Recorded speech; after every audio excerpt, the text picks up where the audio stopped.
Dahil kay Lord, hindi ko kayo kilala na nakapunta dito sa amin. Maraming salamat din dahil sa kanila. Nakapunta kayo dito sa amin. Dahil naman sa aking kalagayan, hindi ko alam. Dahil kay Lord. Isang mapagpalang umaga, hapon o gabi sa Pilipinas at sa buong mundo mga kamay guys. Andito tayo ngayon sa part ng Bulumundukin sa araw na ito, no? Kasama ni Ilocano. Yan, napasan niya.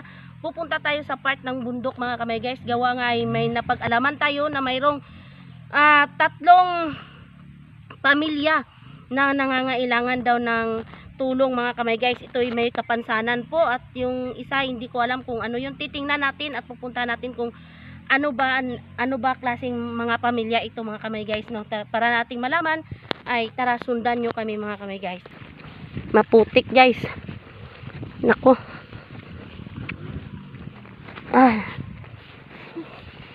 So saan yun na part yun?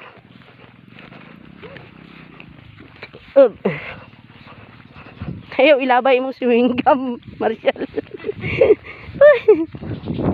Ayan, no? So, ang buhay vlogger mga kamay guys ay hindi biro, no? Maging isang vlogger. Pero yun ang ginusto natin, no? Hi! Ito sila ay mga manubo kumbaga sa amin. Nitibo ba? Mga nitibo, no? Ang buhay vlogger ay hindi biro, no? Ulan, init, pagod. Yun. At may kasali, may halo pang pagbabanta, no? Yan, may halo pang pagbabanta. Hindi pa tayo gaanong kasikatan sa social media.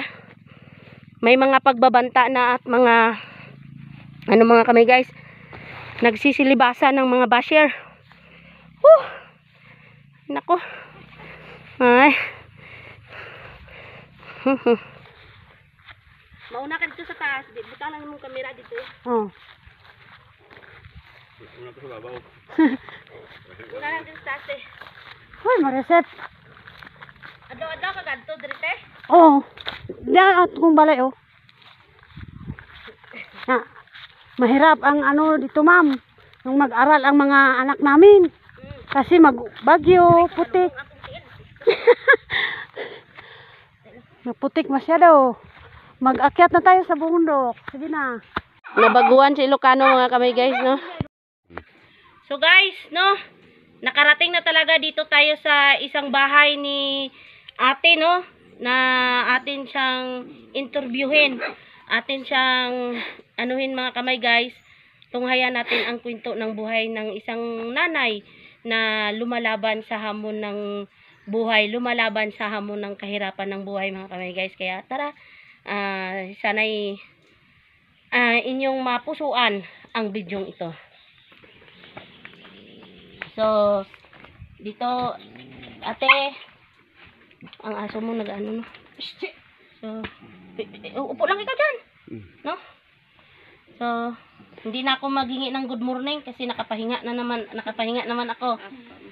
So, oy, may duyan. Anak mo? Bata pa ng kamay. Ha? May anak. Maliit pa yan. Maliit pa. Ilang months? Ilang taon? Ano pa yan? 7 months lang po. 7 months? Tapos ilan anak mo, ate? Ano yung anak ko? Yung 8. Yung, 8? yung dalawa, wala dito sa akin. Doon sa kapatid ko sa So, anong trabaho ng asawa mo? Uma lang po, ma'am. Nagauma siya. Nagakatkat po og niyaw? Wala. Nagauma. Naga-farm. Nagamais yung asawa niya, kumbaga naga-farm ba? Nagamais. Sa inyo sariling lupa? Hindi naman. Hindi po, ma'am. Porsyento lang yan, ma'am. Naga-porsyento lang sila. So ngayon, ang anak mo, ito sila. Opo. Ilan? Nag-aaral iba? Nag-aaral yung iba. Sa araw-araw na ginawa, sa araw-araw ng hamon ng buhay, kumusta yung mga pang-araw-araw natin na pangangailangan? Minsan ma'am, yung kapos pala din, minsan mayroong maabot ng sa amin ng pamumuhay dito, mahirap kasi dahil minsan yung nagamais yung asawa ko, minsan barato kasi, minsan mura lang yung binta. Kasi hindi talaga yung pamumuhay dito, mahirap talaga. Kaya kumbaga ang buhay ay wither lang kumbaga, no? Minsan nasa taas, minsan nasa baba. Kasi ganun talaga ang parang gulong na umiikot ang buhay natin, no? Pero kahit papaano ay lumalaban, no, sa hamon ng buhay. Nagsisikap para ay mabigyan ng pangangailangan, lalong-lalo na ang ating mga anak. So, andito kami ngayon kasi napag-alaman namin doon sa baba, no? Napag-alaman namin na mayroon daw dito, sabi nga ng tour guide ni ate, na mayroon daw siyang kilala dito na may ano daw. Ano pa nangyari dyan sa mukha mo dito? Pakita natin sa camera. Yung Guys, oh. Yung ano kasi yun, dito kayo. Yung, Hindi, buntis talaga ako yung anak ko wala dito sa akin doon sa kapatid ko. Ganito rin. Parang ngipin talaga yung sira, yung bigla lang, hindi mo, bigla. Hindi ko kasi alam kung ano ba, talaga. hindi mo ba na-try na ipa-check sa doktor? Ginatry ko na to talaga ito, ma'am, dahil wala talaga kaming ng pera. Talaga na allowance na magpa-opera sa amin. Wala talaga. Hindi mo ba na-try kumbaga sa mga kagaya namin na mga hilunggo? Mayroon ba niyan sa mga nitibo na kagaya nyo na yung ginatawag nila na paluya ba? Paluya? Ay, ganito, ginapaloy ako naman po ito, ma'am. Pero ano daw sabi, hindi naman? Wala? Hindi na po daw So sa doktor talaga ang kailangan niya. So mga kamay guys, si ate, no, ilang taon na yan? 6 years po. So 6 years na dinala-dala ni ate yung namamaga dito, kumbaga hubag dito, no, namamaga yung kabilang pisngi ni ate sa loob ng 6 na taon, mga kamay guys. Gawa nga sa kahirapan ng buhay dito sa bundok, no? Yung asawa niya ay nagmamais, no? Minsan ang mais ay mababa ang kilo, parang hingin na ng mga negosyante, di ba? Minsan naman mahal ang kilo. So gaya nga ng sabi ko, ang buhay ay wither ang ups and down kung minsan. So ang imbis na ipag-upira siguro dito ni ate ay mas minabuti niya na lang na ibili ng mga pangangailangan ng kanyang anak o mga pagkain upang mabawasan ang nangangalam nilang sikmura, no, mga kamay guys. So ate, sa umagang ito, sa araw ng ito, anong oras ba ngayon? Hindi ko alam kasi wala kaming relo. Andito kami ay pinuntahan talaga namin kahit gaano man kalayo ang iyong tirahan, ay pinuntahan talaga namin ikaw. Mayroon kaming dalang kunting blessing para po galing po sa ating London Negros Vlog na pinamumunuan ni Ma'am Sally Torres ng London at kasama ni Sir John Ray Roca Corba ng London, at isa din kasamahan ko na vlogger sa Negros, Arcely Torres, kasama ni Ilocano na aking partner. So mayroon tayong kunting dala dito, ating pagsalamatan dahil ang London Negros Vlog ay nagsisimula pa lang. Ito ay isang charity na pinamumunuan ni Ma'am Sally Torres ng London at ni Sir John Ray Roca Corba ng London. Ay hangad po namin na sana ang iyong video ay kumalat at maraming taong makakita, at kung sino man ang mayroong may mga maluwag-luwag o may mga mabubuting puso, ay bukas po ang aming account anytime na mayroong magbigay o magpadala ng tulong para sa pangangailangan ni ate, no? Sana'y maoperahan ang dito kahit man lang, para man lang mabawasan yung kanyang bigat sa dibdib na mayroon siya dito, at may mga anak siyang inaasikaso, lalo-lalo na ngayon may 7 months pala siya na baby, no?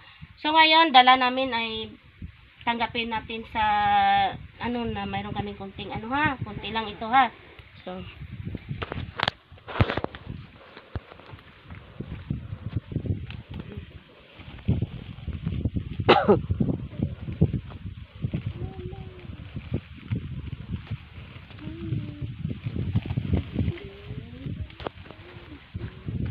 ayan, ate, oh.